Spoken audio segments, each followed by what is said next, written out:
Subscribe our channel True Point Facts and press the bell icon for latest update.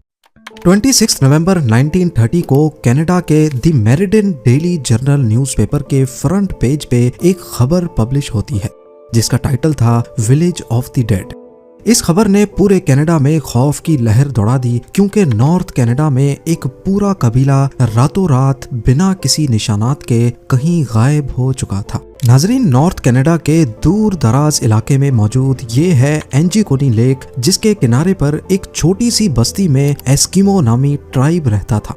इसमें करीब 100 से 150 लोग रहते थे जो इस लेक से मछलियां पकड़कर अपना गुजारा करते थे। ये नॉर्थ कनाडा का वो एरिया है जहां हजारों नहीं बल्कि लाखों स्क्वायर किलोमीटर्स के एरिया पर सिर्फ चंद हजार लोग ही बसते हैं और इसकी वजह यहाँ का सख्त तरीन मौसम है। एंजिकोनी लेक में मछलियों के अलावा आसपास के एरिया में दूसरे जानवरों का शिकार भी होता है और इसके लिए कई शिकारी यहाँ आते रहते हैं।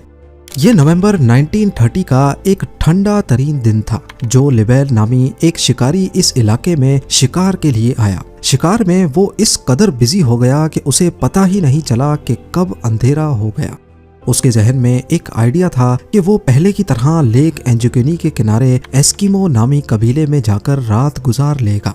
इस कबीले के लोग बाहर से आए लोगों की खुशामद करने के लिए काफी मशहूर थे, लिहाजा जो लिबेल ने अपना सामान बांधा और एस्किमो की तरफ कदम बढ़ाने लगा।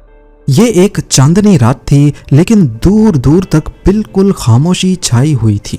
ना ही कोई शख्स नजर आ रहा था और ना ही किसी की आवाज। वो सिर्फ अपने कदमों की आवाज सुन पा रहा था। हालांकि जो पहले भी ऐसा कर चुका था, लेकिन आज कुछ न कुछ एबनॉर्मल जरूर था। वैसे नॉर्मली वो जब भी उस बस्ती के करीब पहुंचता तो कुत्तों के भौंकने की आवाजें आने लगती थी जो कि बस्ती वालों ने ही पाल रखे थे। लेकिन आज के दिन बस्ती के करीब पहुंचने पर भी सिर्फ वीरानी और सन्नाटा था। ये सब महसूस करते हुए जो ने अपने कदमों की रफ्तार को बढ़ा दिया। उसको लग रहा था कि शायद गांव वाले सो रहे हैं या फिर कहीं गए हुए हैं। अब दूर से ही वो बस्ती के खैमे भी देख पा रहा था जिनमें से धुआं उठता हुआ भी दिखाई दे रहा था, लेकिन करीब पहुंचने पर भी उसको किसी की आवाज सुनाई नहीं दी। फाइनली जब जो लिबेल बस्ती में दाखिल हुआ तो वो ये देखकर हैरत ज़दा रह गया कि यहाँ पर ना कोई इंसान है और ना ही कोई जानवर।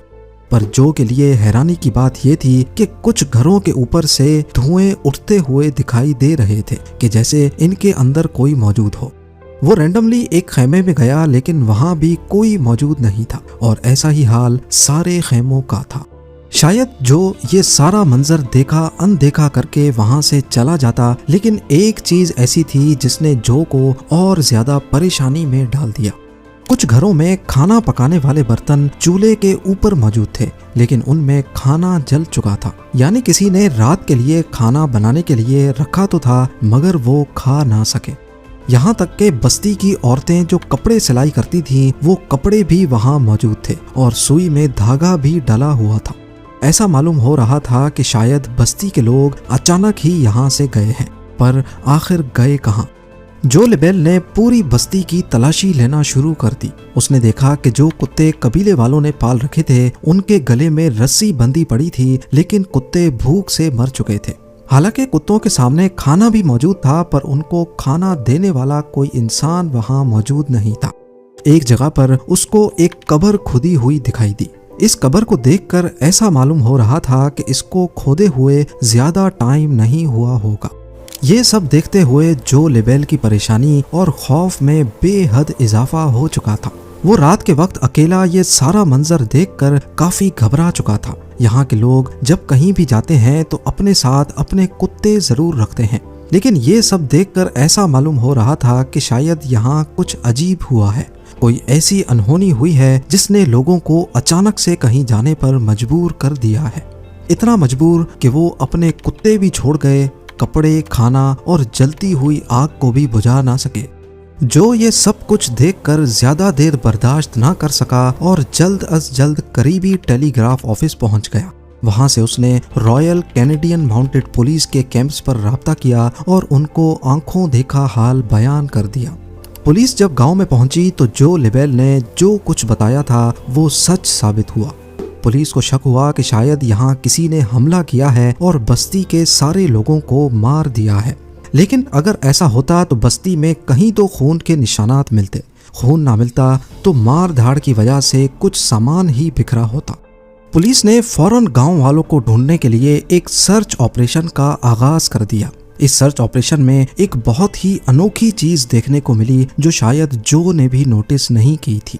सारी बस्ती बर्फ से ढकी हुई थी, लेकिन उस बर्फ पर किसी के भी पांव के निशानात नहीं थे। वहां सिर्फ एक ही शख्स के पांव के निशानात थे और वो जो लेबेल के अपने थे। यानी अगर इस बस्ती में जो के अलावा कोई आया नहीं और कोई गया नहीं तो फिर बस्ती वाले गए तो गए कहाँ। लेक के ऊपर भी बर्फ जमी हुई थी और बस्ती वालों की कश्तियां जमीन पर खड़ी थीं। क्योंकि इस मौसम में मछलियों का शिकार नहीं होता, इसी वजह से कश्तियों को जमीन पर खींचकर पार्क कर दिया जाता था। अगर तो बस्ती वाले लेक में तैर कर कहीं जाते या उनको किसी ने मारकर लेक में फेंक दिया होता तो लेक के ऊपर बर्फ की लेयर कहीं ना कहीं से जरूर टूटी या बिखरी हुई होती। पुलिस को इन्वेस्टिगेशन में ये भी मालूम पड़ा कि ये लोग जो के यहाँ आने से 8 दिन पहले ही गायब हो चुके थे, क्योंकि कुत्तों की मौत 1-2 रोज भूखा रहने की वजह से नहीं होती और घरों से निकलने वाला धुआं इस बात की निशानी थी कि इनको यहाँ से गए ज्यादा अरसा नहीं गुजरा, क्योंकि ये वो धुआं था जो लकड़ियां बुझ जाने के बाद भी काफी देर तक निकलता रहता है। पुलिस वालों के सामने ढेर सारे सवालात थे, लेकिन जवाब एक भी नहीं। कई महीनों के सर्च ऑपरेशन के बाद पुलिस ने आखिरकार इस केस को अनसॉल्व का ठप्पा लगाकर हमेशा हमेशा के लिए बंद कर दिया और वक्त के साथ साथ लोग भी इसको भूल गए। इस वाक़े के 50 सालों के बाद 1984 में रॉजर बोर और निजेल ब्लंडल नामी राइटर्स ने एक आर्टिकल लिखा और इस पूरे मामले को एलियंस से जोड़ने की कोशिश की। उन्होंने अपने आर्टिकल में बताया कि जब वो लोग इस एरिया को एक्सप्लोर करने एंजुकनी लेक के पास गए तो उन्हें वहाँ एक शिकारी और उसके 2 बेटे मिले। उन्होंने बताया कि अक्सर उन्होंने झील के ऊपर उड़ते हुए कुछ ऑब्जेक्ट्स देखे हैं जिनकी शेप मुख्तलिफ होती है और वो उसी बस्ती की तरफ उड़ रहे थे जहाँ एस्किमो ट्राइब रहता था। इस स्टोरी को बेस बनाकर ये बताया गया कि शायद उस रात एलियंस उतरे थे और बस्ती में मौजूद सभी लोगों को वो अपने साथ ले गए। एलियंस की मौजूदगी और उनके हमले का इन दोनों राइटर्स के पास कोई भी ठोस सबूत नहीं था, इसलिए ज्यादातर लोगों ने इस पर यकीन नहीं किया और इस थ्योरी को रिजेक्ट कर दिया। इसके बाद कई लोगों ने एस्किमो कबीले की गुमशुदगी के बारे में अलग थलग कहानियां बनाना शुरू कर दी, लेकिन हकीकत ये है कि इस वाक़े को 100 साल होने को हैं, मगर आज तक इस सवाल का जवाब किसी के पास नहीं है कि आखिर एंजुकनी लेक की बस्ती के लोग बिना किसी निशानात के चले कहाँ गए। एस्किमो कबीले के गायब होने का मामला आज तक एक मिस्ट्री बना हुआ है। If you like our videos, don't forget to like, share, and comments.